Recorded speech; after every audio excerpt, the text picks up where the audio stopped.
Stellantis, the company behind iconic brands like Jeep, Dodge, and Ram, is in serious trouble. Sales are plummeting, inventory is piling up, and the company is now giving away cars for almost nothing. But why? Is it a desperate attempt to survive, or has this giant simply run out of steam? This is a story of shocking missteps and a company fighting to stay afloat, and trust me, it's one you won't want to miss. Trust me, you won't believe what's happening behind the scenes at Stellantis. Keep watching to find out why this automotive giant is crashing and burning, how it could change the industry forever, and how this is going to affect you. The fall of an automotive giant. How does a company that owns some of the most iconic automotive brands end up teetering on the edge of bankruptcy? Stellantis, the corporate powerhouse behind Dodge, Jeep, Ram, and Chrysler, has seen its reputation and sales plummet at a rate that has left experts and consumers both baffled and outraged. The numbers don't lie. Over the past 5 years, Jeep, Dodge, and Chrysler have experienced catastrophic declines in sales. Jeep, a name synonymous with rugged off-road adventure,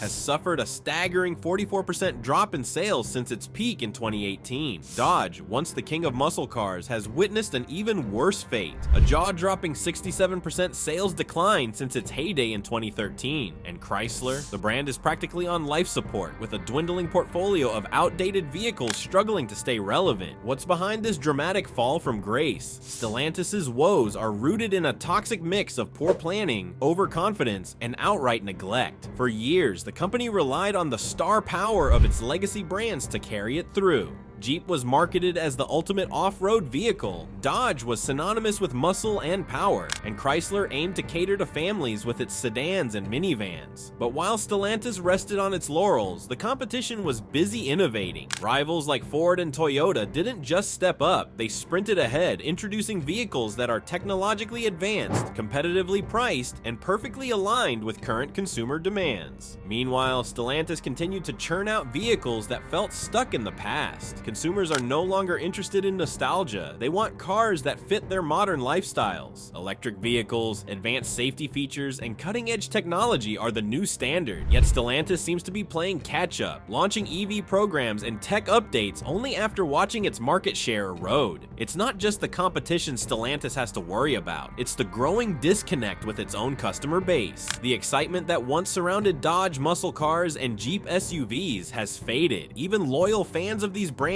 are starting to look elsewhere, frustrated by Stellantis' inability to deliver on their expectations. The perception of these iconic names has shifted, from leaders in their categories to relics of a bygone era. Let's not forget the financial impact of this decline. Stellantis' inability to sell vehicles is leading to a ripple effect throughout its dealer network. Dealers, already struggling to stay afloat, are now burdened with overflowing lots of unsold cars. Their frustration is palpable, and their patience is wearing thin. It's not just the lost sales that hurt, it's the loss of trust. Dealers are openly criticizing Stellantis' leadership, accusing them of failing to listen and adapt to the realities of today's market. So here's the question: can Stellantis reclaim its former glory, or is it too late? Is there a way to rebuild trust with both dealers and consumers, or has the damage been done? The company's fate hangs in the balance and the clock is ticking. A problem too big to ignore. Let's talk about inventory, a word that has become synonymous with disaster for Stellantis. In a stunning revelation, the company reported that it currently has a staggering 1.4 million unsold vehicles sitting idle in inventory. That's not just a number, it's a glaring symbol of a company in crisis. To put it into perspective, imagine dealership lots across the country packed to the brim with unsold cars, each one representing not just lost revenue, but also mounting costs. How did Stellantis end up in this mess? To understand, we need to look at their production strategy. In the wake of supply chain disruptions caused by the pandemic, Stellantis ramped up production to rebuild its inventory. On paper, it seemed like a reasonable move. After all, the automotive industry faced significant inventory shortages during the pandemic, and consumers were desperate for new cars. But Stellantis failed to recognize a critical shift in consumer behavior. Buyers weren't just looking for any car, they were looking for the right car, and Stellantis wasn't delivering. The vehicles clogging Stellantis' inventory are, for the most part, outdated models that fail to meet the expectations of today's buyers. While competitors are rolling out sleek, modern SUVs and cutting-edge EVs, Stellantis is stuck trying to sell cars that feel like yesterday's news. The result, consumers are walking away and dealers are left to deal with the fallout. Dealers are, without a doubt, the biggest casualties of Stellantis' inventory nightmare. Imagine being a Stellantis dealer right now. Your lot is overflowing with vehicles you can't sell, and every passing day adds to your financial burden. Unsold cars depreciate in value, meaning dealers are losing money simply by holding on to them. It's a vicious cycle, and the frustration among dealers is palpable.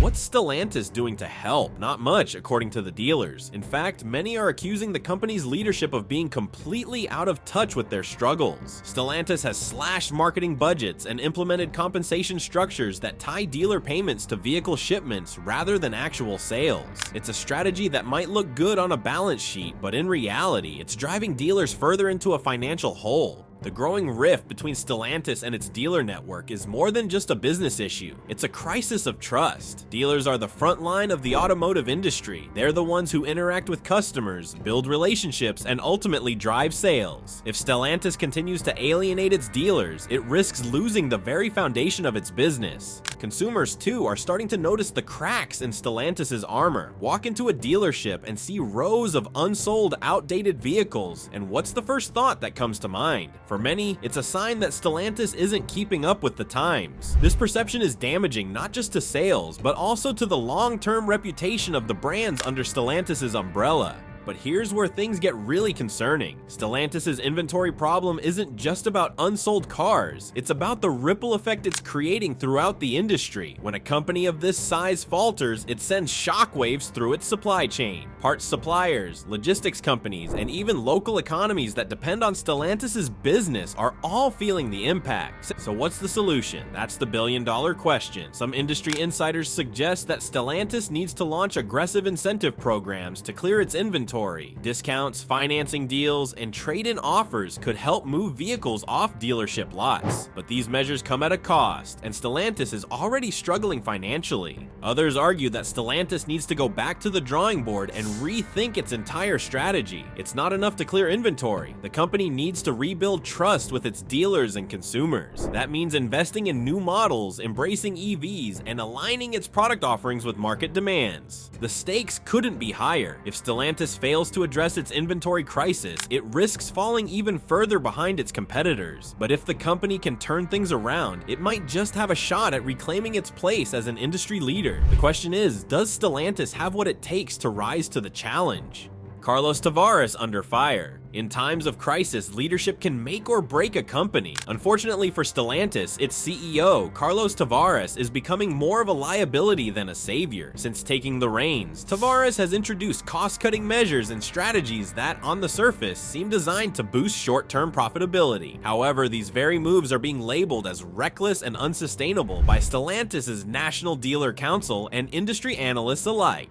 The September 2024 bombshell came in the form of an open letter from the Stellantis National Dealer Council. In this scathing critique, the council accused Tavares of prioritizing immediate financial gains over long-term stability. Specifically, his focus on slashing budgets, minimizing dealer support, and tying compensation to vehicle shipments rather than actual sales has enraged dealers. The result? A growing chasm between Stellantis' leadership and the very network that keeps its vehicles on the road. But why has Tavares opted for these controversial tactics? Some argue that he's more focused on boosting his personal achievements than ensuring the company's longevity. Under his leadership, Stellantis experienced fleeting profit spikes, but at what cost? With alienated dealers, plummeting sales, and a mounting inventory crisis, it's clear that these temporary gains are overshadowed by the long-term damage. Tavares' critics point to his lack of vision for the North American market as a major failing. While competitors like Ford and General Motors are doubling down on innovation, investing heavily in electric vehicles and autonomous technologies, Stellantis has been slow to adapt. Even the ambitious rollout of the Hurricane turbo engine family, intended to replace traditional V8 engines, has failed to excite consumers and dealers alike.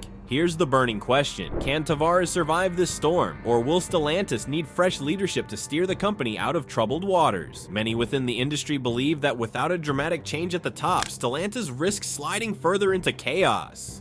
The misstep in engine strategy. One of Stellantis' boldest moves, and arguably one of its biggest miscalculations, has been its decision to phase out traditional V8 engines in favor of the Hurricane Inline-6 turbo engine. Marketed as a cutting-edge alternative, the Hurricane engine boasts improved fuel efficiency and lower emissions. On paper, it sounds like the perfect evolution for a market increasingly focused on environmental sustainability. But in reality, the reaction has been far from favorable. Dodge and Ram loyalists, who have built a strong emotional connection with the raw power of V8 engines, feel betrayed. These aren't just cars to them, they're symbols of freedom, strength, and identity. Replacing the iconic V8s with a 6-cylinder turbo feels, to many, like stripping away the soul of these brands. For dealers, the Hurricane engine rollout has been a logistical and marketing nightmare. Customers who come to the lot expecting the unmistakable roar of a V8 are met with disappointment. Even when presented with the technical advantages of the Hurricane engine, many potential buyers walk away unconvinced. This disconnect between Stellantis' engineering vision and consumer expectations is a glaring misstep, and it's not just about tradition. The Hurricane engine's launch coincides with a wave of competitive pressure. Ford, for example, has managed to retain its classic V8 options while introducing hybrid and EV alternatives, giving buyers the best of both worlds. Meanwhile, Stellantis appears to have put all its eggs in one basket, alienating a large portion of its fan base in the process.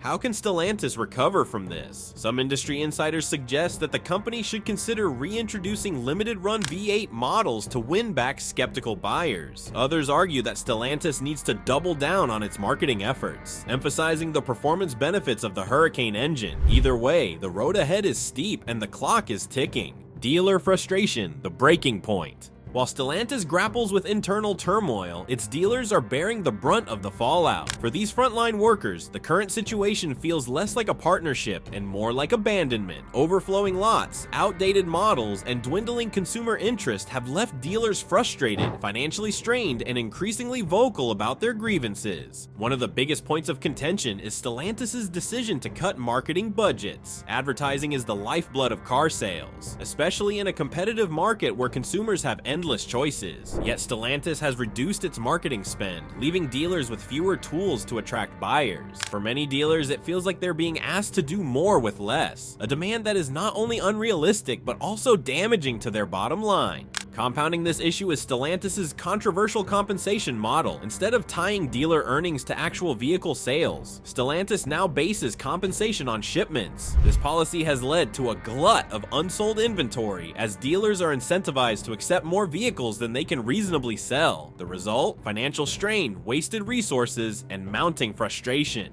The ripple effects of these decisions are staggering. Dealers across North America are reporting record levels of unsold inventory, with some estimating that certain Stellantis models have supply levels exceeding 200 days. This glut not only impacts dealers, but also erodes consumer confidence. When buyers see rows of unsold cars, it raises questions about quality, demand, and value. Adding fuel to the fire are Stellantis' plant closures and layoffs. While these moves are intended to cut costs, they further strained relationships with dealers, workers, and local communities. The sense of instability surrounding Stellantis is becoming impossible to ignore, and for many dealers, it feels like they're fighting an uphill battle with no support from the company. So what's the solution? Dealers are calling for immediate action from Stellantis leadership. They want increased marketing support, revised compensation structures, and a clear strategy for moving unsold inventory. But the question remains, will Stellantis listen, or will they continue to alienate the very network that drives their business? The stakes couldn't be higher, with competitors like Ford, General Motors, and Toyota ramping up their dealer support and consumer engagement. Stellantis risks falling even further behind. For now, the company seems caught in a cycle of reactive decisions and missed opportunities, a dangerous position for any business, let alone one already on the brink of bankruptcy. Rising prices amid plummeting sales. When sales are dropping, most companies turn to price cuts, discounts, and promotions to lure back customers. But Stellantis has taken a bafflingly different approach, raising prices. This counterintuitive strategy is one of the many reasons consumers are turning away from brands like Jeep, Dodge, and Chrysler. At first glance, Stellantis' decision to increase prices might seem like an attempt to protect profit margins, but in reality, it's alienating buyers who are already cautious about spending amid rising interest rates and economic economic uncertainties. Take Jeep, for example. Known for its rugged, adventure-ready vehicles, Jeep has always commanded a premium price tag. However, the average cost of a new Jeep has now skyrocketed to over $55,000, pricing out many loyal customers. The Wrangler Rubicon, a fan favorite, can cost as much as $85,000. While these high prices reflect advanced features and technology, they also highlight a growing disconnect between Stellantis and its target audience. Similarly, Ram trucks, once a reliable choice for work and leisure, are becoming increasingly unaffordable. With the discontinuation of budget-friendly models like the Ram 1500 Classic, the starting price for a base Ram 1500 now hovers around $42,000. High-end trims like the Tungsten or TRX models soar to nearly $100,000. These numbers are jaw-dropping and for many potential buyers, simply unattainable. But Stellantis isn't just losing customers to sticker shock. Rising prices are also exacerbating its inventory crisis. With fewer people able or willing to buy these expensive vehicles, dealership lots are overflowing. As of March 2024, Stellantis reported a staggering 1.4 million unsold vehicles, an inventory surplus that's well above industry norms. Dealers are scrambling to move these cars, but high prices are making it nearly impossible. What's driving these price hikes? Stellantis claims it's a necessary response to increased production costs and a way to maintain profitability amid declining sales. However, this strategy feels out of touch with market realities. Competitors like Ford and Toyota are finding ways to keep their vehicles affordable, offering a mix of entry-level models and attractive financing options. Stellantis, on the other hand, seems intent on squeezing more out of a shrinking customer base. The result? Consumers are flocking to other brands. Why pay $85,000 for a Jeep when you can get a similarly equipped SUV from Ford or Toyota for tens of thousands less? Why shell out nearly $100,000 for a Ram truck when competitors offer comparable models at much lower prices? Stellantis' pricing strategy isn't just hurting sales, it's driving customers straight into the arms of its rivals. The real question is, how long can this continue? If Stellantis doesn't adjust its pricing strategy soon, it risks not only alienating more customers, but also further eroding its market share. The automotive industry is fiercely competitive, and Stellantis is falling behind. Unless it finds a way to make its vehicles more affordable, the company's future looks increasingly uncertain.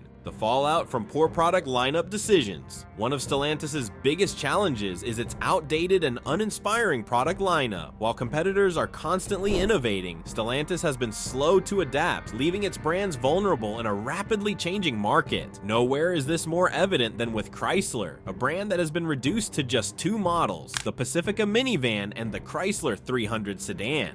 Let's start with Chrysler's dwindling lineup. The Pacifica, while still popular among families, faces stiff competition from rivals like the Honda Odyssey and Toyota Sienna, both of which offer comparable features at more affordable prices. Meanwhile, the Chrysler 300, a once iconic sedan, feels increasingly out of place in a market dominated by SUVs and crossovers. With sedans losing relevance, Chrysler's reliance on this model is a glaring weakness. But Chrysler isn't the only brand struggling with poor product decisions. Dodge, once synonymous with muscle and performance, has seen its lineup shrink and its identity muddled. The brand's pivot toward electrification, while forward-thinking, hasn't resonated with its core audience. Models like the Dodge Hornet, a compact SUV introduced to compete in an already saturated market, have failed to capture consumer interest. As of June 2024, the Hornet had an alarming 550 days supply sitting idle on dealer lots.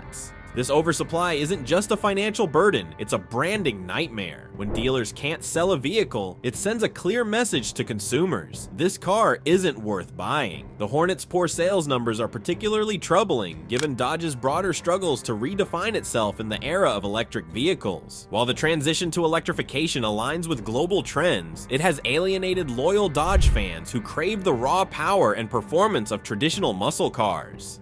Ram, another Stellantis brand, is also facing challenges. The discontinuation of the Ram 1500 Classic, a popular entry-level model, has left a noticeable gap in the lineup. For many buyers, this model was an affordable way to enter the Ram family. Its absence, combined with rising prices for other Ram trucks, has pushed potential customers toward competitors offering more budget-friendly options. Even Jeep, a brand that has long been a leader in the SUV market, is feeling the pressure. While its rugged image remains strong, The brand's rising prices and lack of innovation are turning off buyers. Models like the Grand Cherokee and Wrangler, while still popular, face stiff competition from Ford's Bronco and Toyota's RAV4, both of which offer similar capabilities at lower price points. The fallout from Stellantis' poor product lineup decisions is being felt across its entire network. Dealers already burdened by unsold inventory are struggling to market vehicles that consumers no longer find compelling. Buyers faced with high prices and outdated models are turning to competitors, and Stellantis' reputation as an industry leader is crumbling. Can Stellantis recover? To do so, it needs to make bold, decisive changes. First, the company must invest in a more diverse and modern product lineup. This means introducing new models that align with current consumer demands, whether that's electric vehicles, affordable SUVs, or high-performance sports cars. Second, Stellantis needs to rethink its pricing strategy, offering more entry-level options to attract budget-conscious buyers. Finally, the company must rebuild trust with its dealers, providing the support and resources they need to succeed. The road ahead won't be easy, but the alternative, a slow, painful decline into irrelevance, is far worse. Stellantis has the potential to turn things around, but it will require a complete overhaul of its approach to the market. The question is, does the company have the vision and leadership to make it happen? Time will tell, but one thing is certain, Stellantis can't afford to wait. A gamble that's backfiring. Stellantis' leap into electrification was supposed to be its big play for the future, but instead, it's looking like a massive miscalculation. As the automotive world moves towards sustainable energy, Stellantis has attempted to join the revolution with electric versions of its iconic models and new EV entries like the Jeep Recon and Dodge Charger Daytona SRT EV. However, this transition hasn't been the game changer the company hoped for. It's been a headache for dealers and a disappointment for customers. One glaring issue is the lack of consumer interest in Stellantis' EV offerings. For years, brands like Tesla, Rivian, and even Ford have dominated the electric space, building reputations for reliability, innovation, and cutting-edge design. Stellantis, by contrast, has been slow to enter the EV market, and when it finally did, its offerings failed to stand out. Models like the Jeep Recon have struggled to generate excitement, with many buyers feeling they lack the adventurous edge that made Jeep a household name.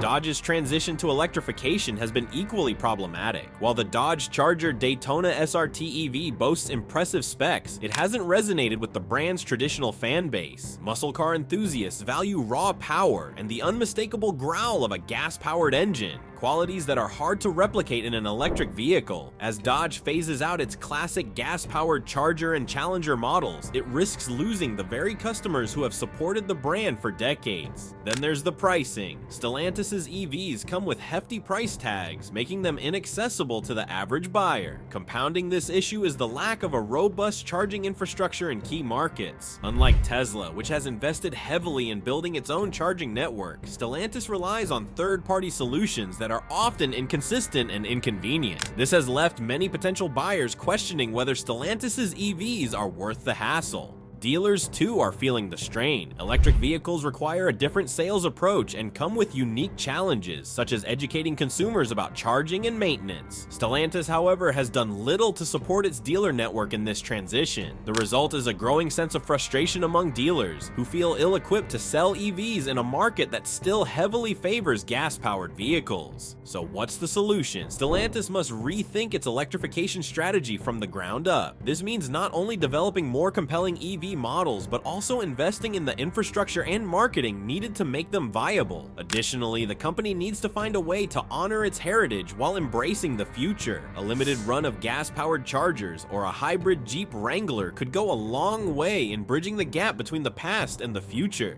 Can Stellantis recover? With so many challenges stacked against it, the big question is whether Stellantis can turn things around before it's too late. The company has shown moments of brilliance in the past, but the current situation demands more than quick fixes. It requires a complete overhaul of its strategy, operations, and leadership. And to start, Stellantis needs to address its inventory crisis. 1.4 million unsold vehicles is not just a statistic, it's a symbol of everything that's gone wrong. Aggressive discounts and incentives might help move these cars off lots. But that's only a short-term solution. The company must also tackle the root causes of this surplus: outdated models and a lack of consumer appeal. Streamlining its lineup and focusing on quality over quantity could prevent similar issues in the future. Next, Stellantis must rebuild trust with its dealers. The relationship between the company and its dealer network is at an all-time low, and without their support, Stellantis cannot hope to succeed. Providing financial relief, increasing marketing budgets, and revising compensation structures are critical steps in mending this fractured partnership. Leadership changes are also crucial. Carlos Tavares' cost-cutting measures may have boosted profits in the short term, but they've done lasting damage to Stellantis' reputation and operations. A new CEO with a bold vision for the future could breathe new life into the company and rally employees, dealers, and consumers around a shared goal. Innovation is another area where Stellantis must step up. The automotive industry is changing rapidly, and companies that fail to adapt are being left behind. This means investing heavily in electric vehicles, autonomous driving technology, and other advancements that will define the future of transportation. Stellantis has the resources to compete in this space, but it needs to act decisively and quickly. Finally, Stellantis must reconnect with its customers. For decades, brands like Jeep, Dodge, and Chrysler have cultivated loyal followings, but loyalty only goes so far when consumers feel neglected or taken for granted. Listening to customer feedback, delivering on promises, and staying true to brand identities will be essential in winning back trust and regaining market share. The road ahead won't be easy. Stellantis is facing some of the toughest challenges in its history, and the margin for error is razor thin. But if the company can make the right moves, there's still hope for a turnaround. After all, Stellantis has weathered storms before, and its iconic brands still hold a special place in the hearts of millions of consumers. The story of Stellantis is far from over, but the clock is ticking. With plummeting sales, an inventory crisis, and rising tensions within its dealer network, the company is at a crossroads. Will it rise to the challenge and reclaim its place as an industry leader, or will it continue down a path of decline? Only time will tell, but one thing is certain: the automotive world is watching closely. What do you think? Can Stellantis make a comeback, or is this the beginning of the end? Share your thoughts in the comments below, and don't forget to subscribe and hit the bell icon to stay updated on the latest developments in this unfolding drama. Thanks for tuning in, and we'll see you in the next video.